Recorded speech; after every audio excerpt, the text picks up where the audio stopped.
বাড়িতে এখন সব গাছে আম পেকে ঝরে ঝরে পড়তেছে। সকাল সকাল ঘুম থেকে উঠেই বসে গিয়েছি আম ছুলতে। আজকে বাড়িতে আম শর্ত দেওয়া হবে। আমাদের পুকুর পাড়ে গেলেই দিন রাত আমের শব্দে টাপ টুপ করে আম পড়তেই থাকে। আমার মা কিন্তু এই আমগুলো ছোলার সময় পায় না, সেজন্য আমাকেই বলে যে বসে বসে এই আমগুলো ছুলে দিতে। যেদিকেই তাকিয়ে থাকি সেদিকেই আমে ভরা। তো আজকে আম নিয়ে আম শর্ত দেওয়ার জন্য আমি লেগে পড়েছি।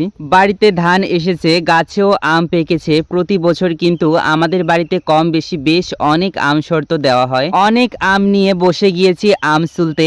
আমগুলো ছুলে ছুলে হাঁড়িতে রাখতেছিলাম। এই হাঁড়িটা আবার আম জাল করেই আম শর্ত দেওয়া হবে। আগেরকার দিনে বাড়িতে দেখতাম যে ঠাম্মি আম শর্ত দিত, আর সেগুলো কাঁচা আম ছিল। কিন্তু এখন হচ্ছে আম জাল করে আম শর্ত দিলে খুব তাড়াতাড়ি আম শর্ত হয়ে যায়। আমার সব আমগুলো ছুলা হয়ে যাচ্ছে। হাড়ি হাড়ি আম, সকাল বিকাল 2-3 বেলাই আম ছুলতে হয়। বাড়িতে অনেক আম পুকুর পাড়ে খালের মাথায়। তো এত আম সব আত্মীয় বাড়ি দেওয়ার পরেও কিন্তু অনেক আম থেকে যায়, আর সেগুলোই আম শর্ত দেওয়া হয়। আমি যাচ্ছি আজকে আম শর্তর পাশাপাশি আমাদের খালে মাথা আম পাড়তে। এই গাছে দেখেন অনেক আম পাড়া হয়েছে, ব্যাগ ভর্তি আম। এই সব আমগুলো নিয়ে আসবো বাড়িতে। আম রাখার জায়গায় পাওয়া যাচ্ছে না। ঘরের পিছন বারান্দায় দেখেন অনেক আম ঢেলে ঢেলে রাখা হয়েছে। এত আম এই জায়গায় ঢেলে রাখলে তো নষ্ট হয়ে যাওয়ার একটা ভয়। আজকে দুপুরবেলা আমার আম পাড়া শেষ। এবার বসেছি আবার আম ছুলতে। এই আমগুলো হচ্ছে আবার জাল করে রাখা হবে। এই আম কালকে আবার দেওয়া হবে আম শর্তর জন্য।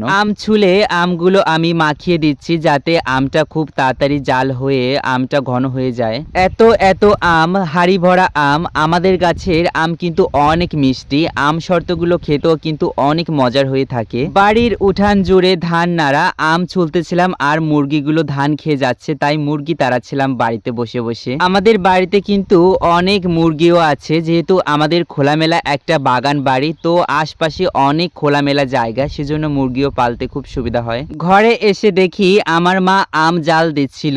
এই আমটা ঘন হয়ে গেলেই আম শর্ত দেওয়া হবে। আমাদের গাছের আম কিন্তু খুবই ফ্রেশ এবং খুবই মিষ্টি আম। আম জাল করা শেষ। এবার পাখার নিচে রেখে আম থেকে হচ্ছে আঠিটা আলাদা করতেছি।